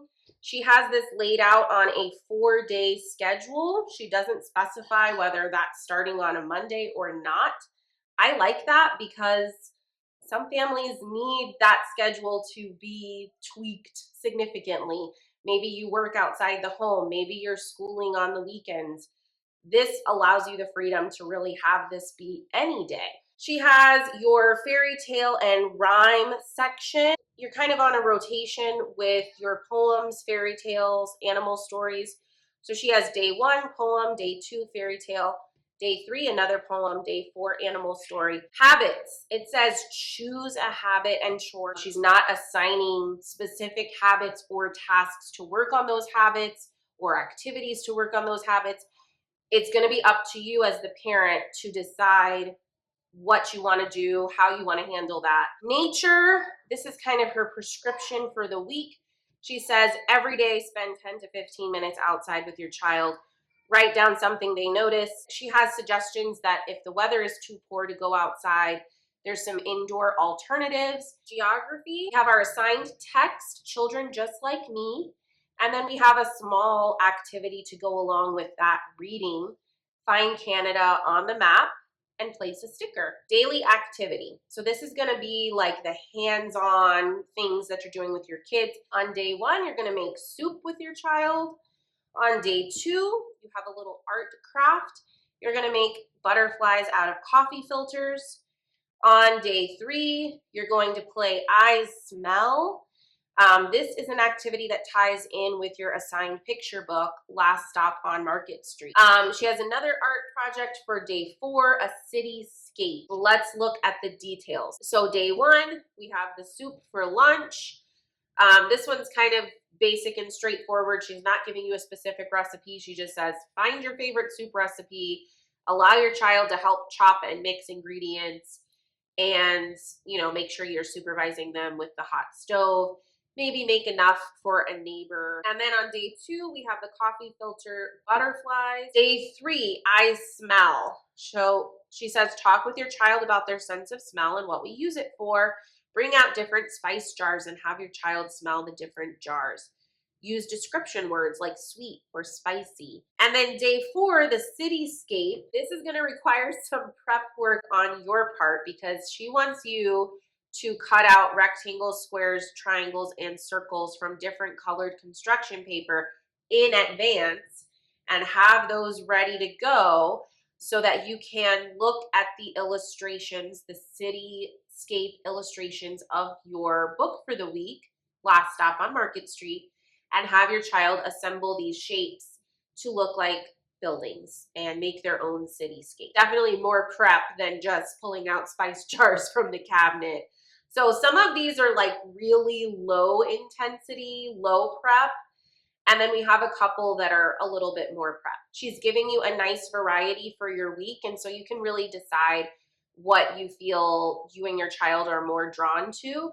For example, me personally, I'm probably not gonna do any of the recipes if I'm doing a program like this.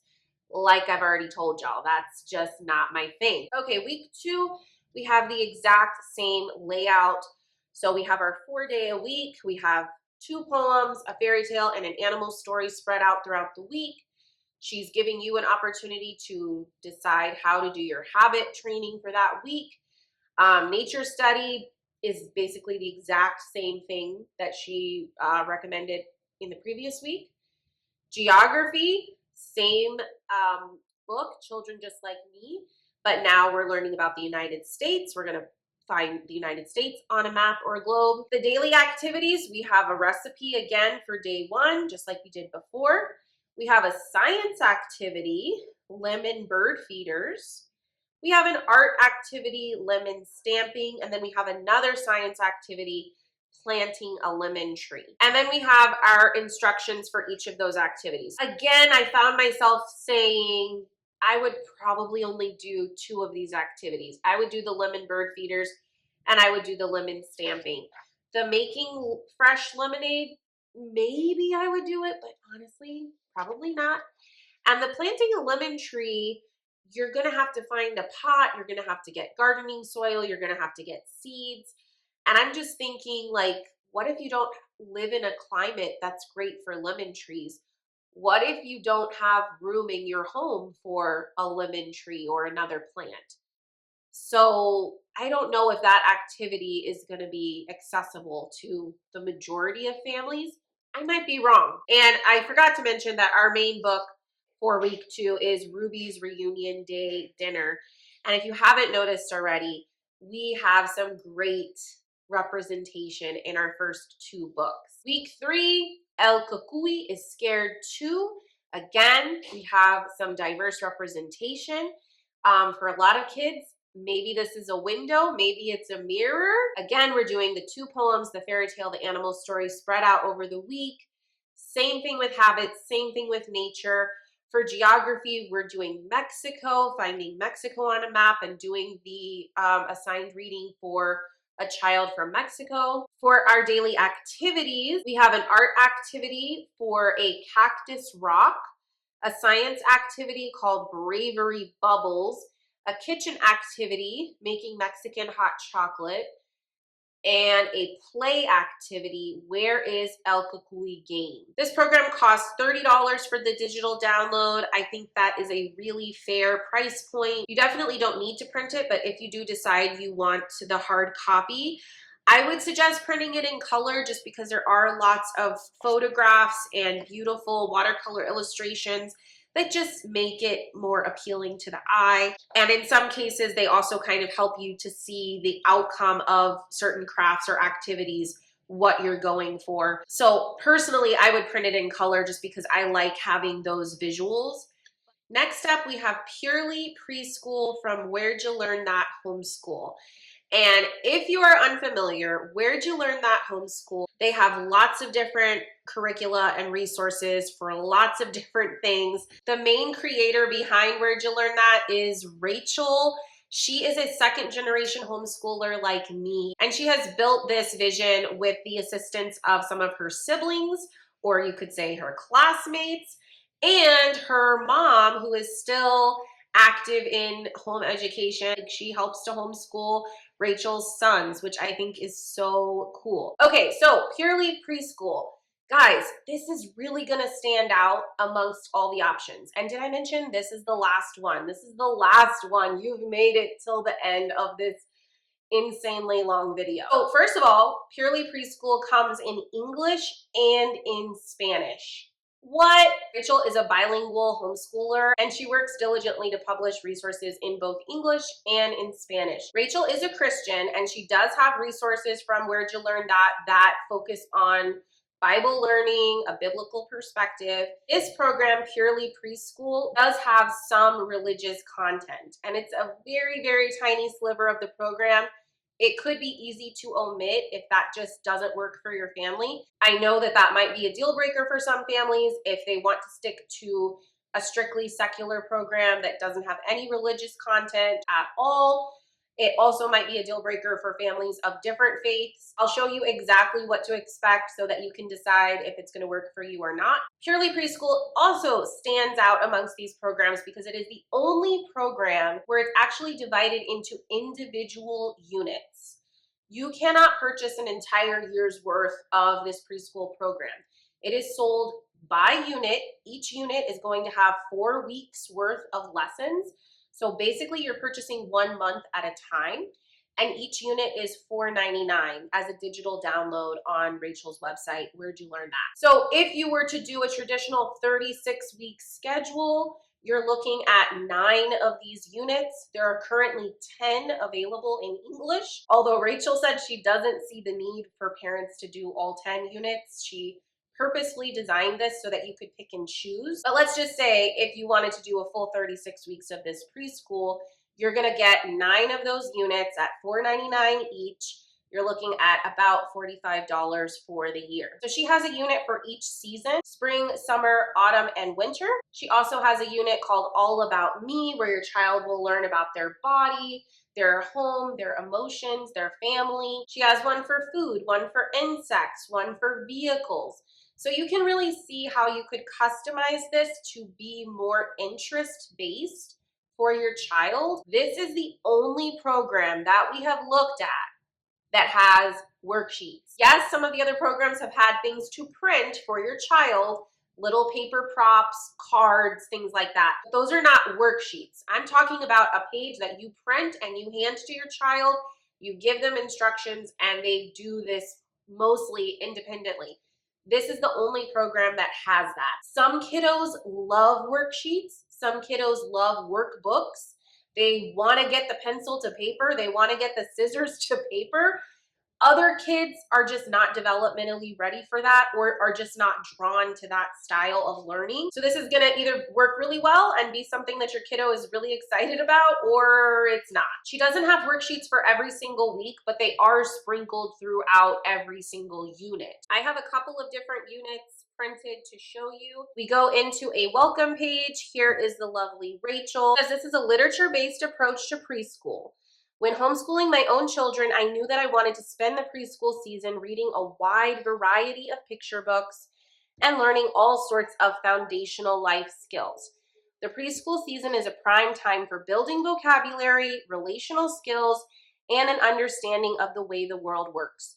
So that right there tells you what your main focuses are going to be with this program.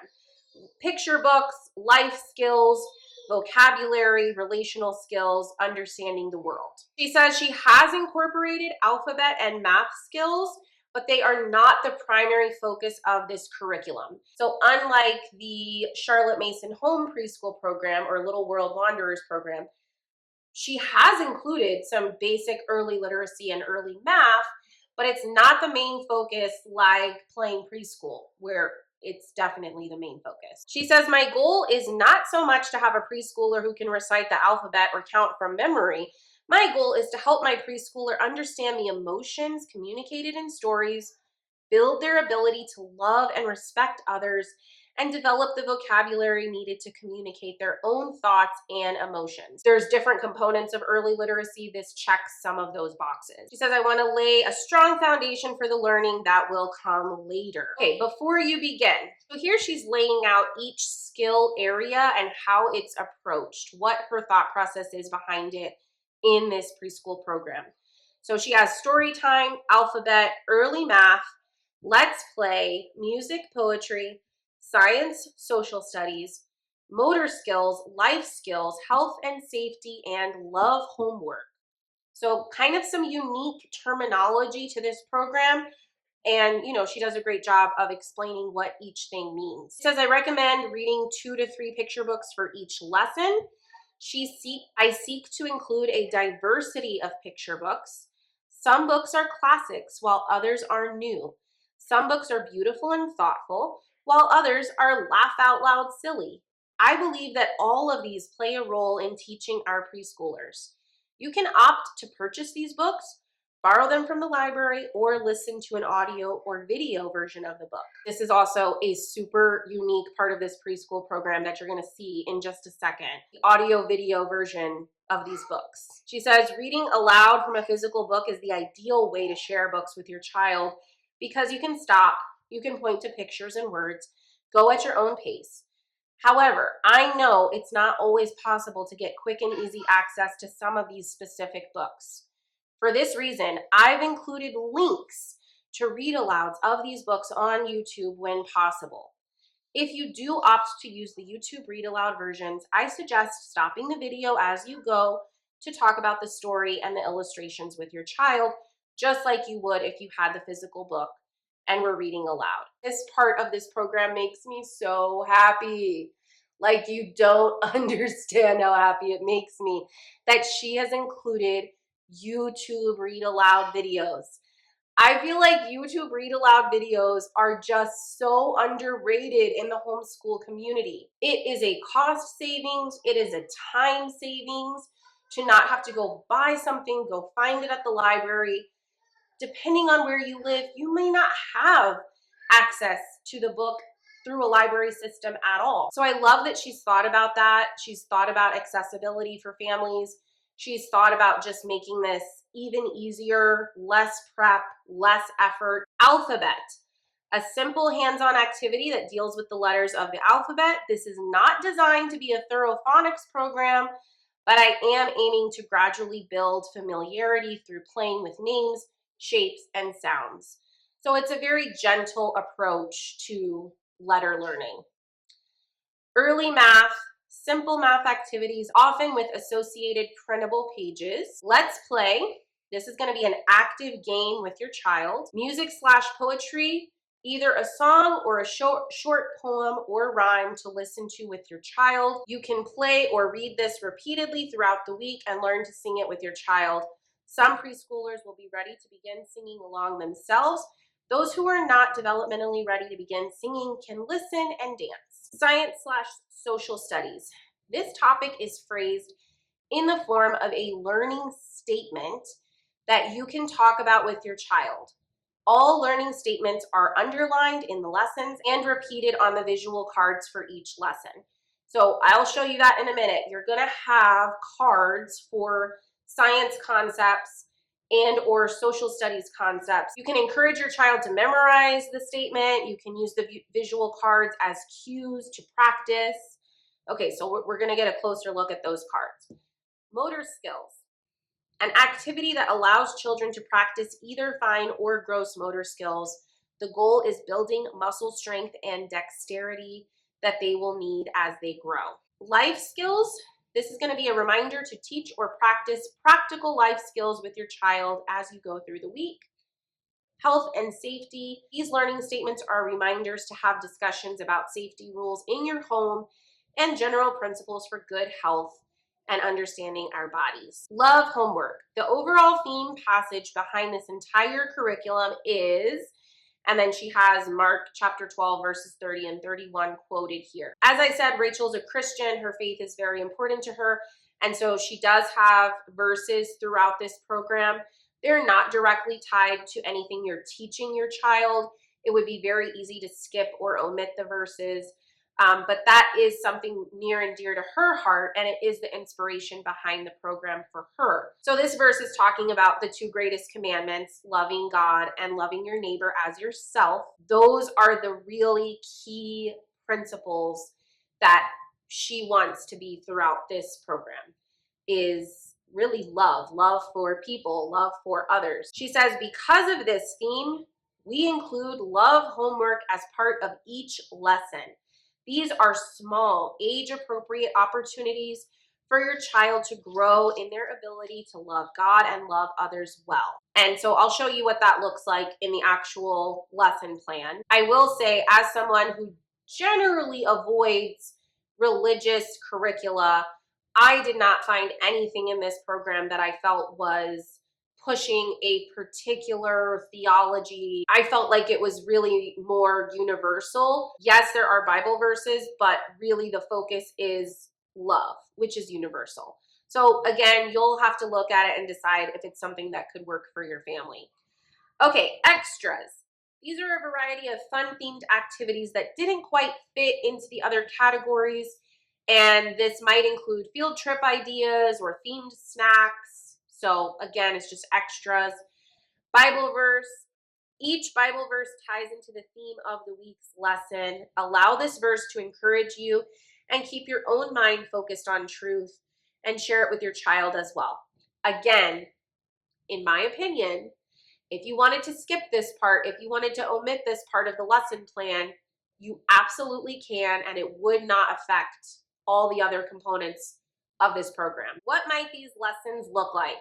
I recommend spending a week on each lesson. As you grow through a lesson, the key concept I would like you to remember is repetition. For us grown-ups, we tend to do things only once. We read a book once, we watch a movie once, then we're done. Young children don't approach life the same way.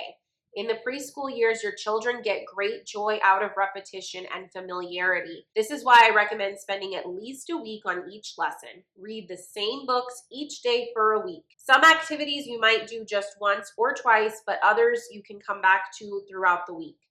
Some activities provide hands-on learning. Others are just learning statements. These learning statements are intended to give you the vocabulary needed to start a discussion that you can come back to again and again throughout the week. Do not underestimate the power of simply chatting with your child about these big ideas. She says, encourage your child to repeat the learning statement back to you each day.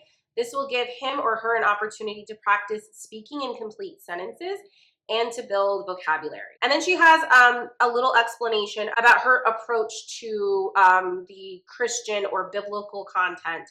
She says, I don't explicitly include Bible in these lessons because during the preschool years, one of the best ways to teach about the Bible is to simply include your child in family devotions. I also encourage you to read through a Bible storybook with your child and listen to music that builds understanding. And then she has some suggestions for that.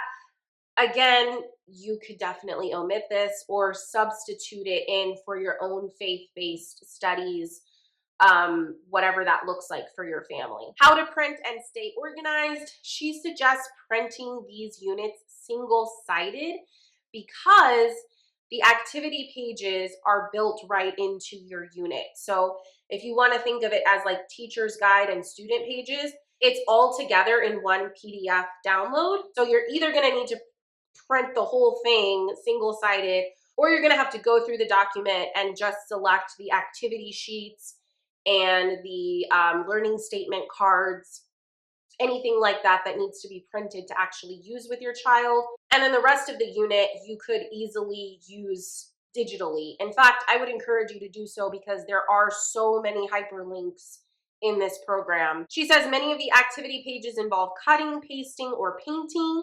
Also, you could display the visual cards once you've printed them, or you could keep them in a zippered pouch and then pull them out to review them. You could also put them in a little index card box. You could laminate them. You could put a hole punch and put them on a binder ring. Lots of different options of how to keep the cards organized. I recommend storing any printable activities in a learning journal when they are completed. As your child grows, bring this learning journal out periodically in order to review and remember all the fun you've had together. So I love that she's put that in there. I haven't seen that in any of the other programs, like how to actually organize your child's work once it's done. Granted, this is the only program that has printable activity sheets, but even like with Playing Preschool, they have the letter portfolio. Children really love it and respond well when we show that we value this work that they've done, or you know, the art piece or the craft that they created. And so you may want to have an area in your home where you put these things on display. Regardless of which program you're using, they're going to be making stuff. Put those things on display for a time period, and then also have in mind a way to preserve them. If it's not something that can be glued into a notebook or put into a binder or folder, if it's something more three-dimensional, maybe consider taking photos of all of your child's crafty projects and making an album of them, because let's face it, things made out of paper and cardboard and school glue are probably not going to stand the test of time and last forever if you're just storing them in your home. So remember to take pictures. Remember to show your kids that you're valuing their work and that you're putting effort into preserving it. And then we go into our main book list and supply list for the entire unit. So remember, this is the All About Me unit.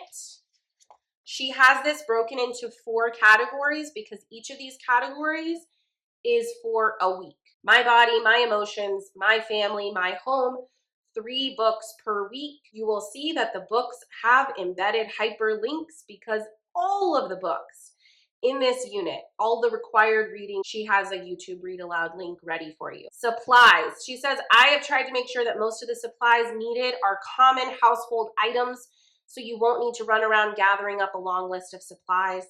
She suggests keeping scissors, crayons, glue, and child-safe paint on hand because you're going to need those over and over again. And then she has some different supplies for each of these weeks as well. So sidewalk chalk, index cards, popsicle sticks, things like that. Look at how short this supply list is, guys. For an entire month's of learning, this is all you need. Okay, your weekly spread. She says this is a sample weekly rhythm. So you will see that we don't actually have a schedule table like this for each week. She's just showing you what you could do. Her recommendation is the 3-a-day method or 3-a-day rhythm. So number 1, read aloud. So that would include a Bible story or faith-based literature if you'd like to include that.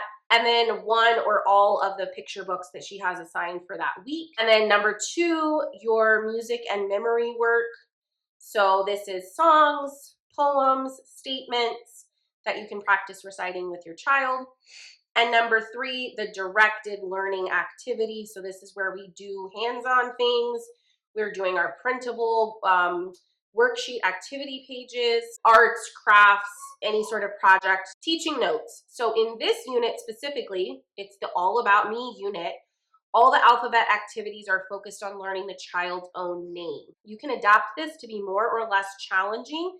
If your child's already familiar with their first name, you can use their last name as well. Okay, so then we go into our first week, My Body. So we have our 3 books linked here for us. Each of them has a question to go along with the book, just to sort of get you started talking about the book. And in this case, we're focusing on the 5 senses. We're focusing on hands. And then she has this book, music. We have the Hokey Pokey, and she has that video linked for you. Our alphabet activity, write your child's name in large letters. and then have them use squeezy paint or glitter glue to trace your writing. Early math, we're gonna practice counting to 10 on our fingers. Let's play. We're gonna use paint and sturdy paper to make handprints and footprints. Science, we have our learning statement. And so the learning statement for this week is I have 5 senses: taste, touch, hearing, sight, and smell. Have your child point to the associated body part as they recite this statement. Health and safety. My full name is. So this is going to be another statement that they recite to learn their entire name.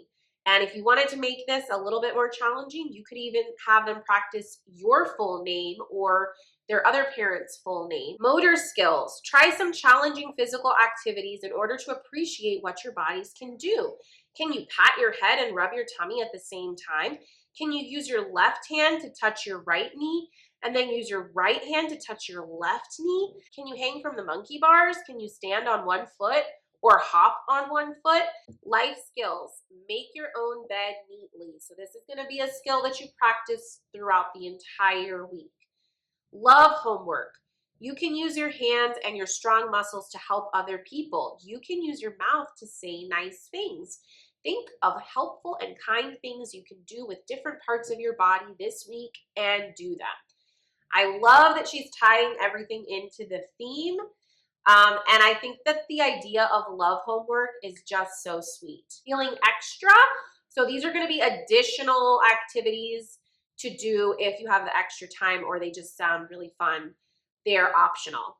Make a life-size tracing of your child, or during the week, go on a 5-cent scavenger hunt. So what I noticed right away in looking at this is just how easy this program is, because really all of these things you could do without leaving your couch. Like, seriously, you don't even need to go to the library if you don't want to, because remember, she has the video read alouds for all of these books. So if you are short on money, short on time, short on energy, maybe you're in a season of life where you have a new baby or you're dealing with a chronic illness, or you're working outside the home and you're juggling a million things, this program is going to just feel doable, in my opinion. It's going to be manageable for pretty much everyone. So then we have our visual cards for the week. I would suggest printing these on cardstock. I did not do that, but you would want to print them on cardstock. So she has one for the 5 senses statement and one for the full name statement. Then we go into our next week, my emotions.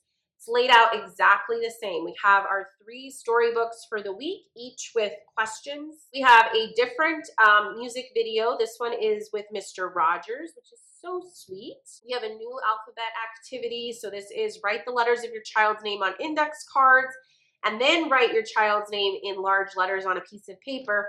Mix up the cards. They each only have 1 letter on them, and have your child line up the cards to match what their name is supposed to look like, how to spell their name. Early math, patterns. Draw the last face in each row on the pattern page. So this is gonna have a printable for it, and I'll get to that. Let's play. Cut out the pictures of the faces and put them in a pile. This is also gonna have a printable for it. Social studies, we have our statement. People use both their words and their faces to show how they feel. Health and safety. I know what to do when I feel angry. So we're learning about dealing with emotions, big feelings. She has some suggestions for when you're angry, like taking a few deep breaths, using calm words to tell a parent how you feel, asking for a hug. Motor skills, we're gonna sing If You're Happy and You Know It. She suggests subbing out some of the lyrics. So if you're happy and you know it, clap your hands. If you're mad and you know it, stomp your feet. If you're excited and you know it, jump up and down. If you're sad and you know it, wipe your eyes. If you're scared and you know it, hide your face. And you could change these out to be different physical responses, depending on what you would like your child to do when they have that feeling. But I love this spin on this classic children's song. I think that's a super fun idea. Life skills. Being able to respond to angry and sad feelings without having a meltdown is a life skill that develops with time and practice. At a calm time this week, talk about meltdowns and whether those are helpful. It can be fun to role play tantrums using a baby doll. Put the baby doll in a frustrating situation that will be familiar to your child, like mom saying, "We're not going to buy what the baby has asked for." Play out different options for the baby. So I think this is a fantastic idea, and honestly, something that I need to do like right away. Love homework. Sometimes people in your family might feel sad or frustrated. Let's talk about ways that you can help. Feeling extra, take pictures of your child, making different expressions to show different feelings, and then show your child all their pictures. That's honestly a really easy activity. And I didn't mention for week 1, but your scripture for the week is at the bottom. And of course, if you are a Christian family, if you do like to incorporate biblical perspective and faith-based studies, you can absolutely read these scriptures with your child. Look it up in your own copy of the Bible. Include that in your discussions throughout the week. But you can also see how easy it would be to just omit that if it's not something applicable for your family. It's not tied to any of the activities. It's just a verse there. You have a different verse for each week. That's it. Okay, let's look at our printables. So we have our visual cards. Then we have our printable activity sheets. So patterns with feelings. This is learning patterns, which is kind of an early math skill. And it's also learning facial recognition and noticing what feeling is associated with that. Cut out the pictures for identifying feelings. So this is practicing scissor control, fine motor skills. Next week is my family. It's gonna have very similar layout. Do have some more printables. We have some cut and paste activities. And then the last week in this unit is my home. People live in many different kinds of homes. My address is how many? So this is kind of an early math activity, matching each living thing to its home. And I'll just do a very quick flip through here of a second unit. This is purely preschool fall. And you will see that it's really set up exactly the same. Your main themes are going to be apples, pumpkins, leaves, and squirrels. We do have a beautiful picture study in this unit. So each unit is going to have its own flair and its own personality. There is enough variety in here to not get bored, but there's also a good amount of routine and predictability. So what I love that this is kind of a balanced approach between learning skills and learning content.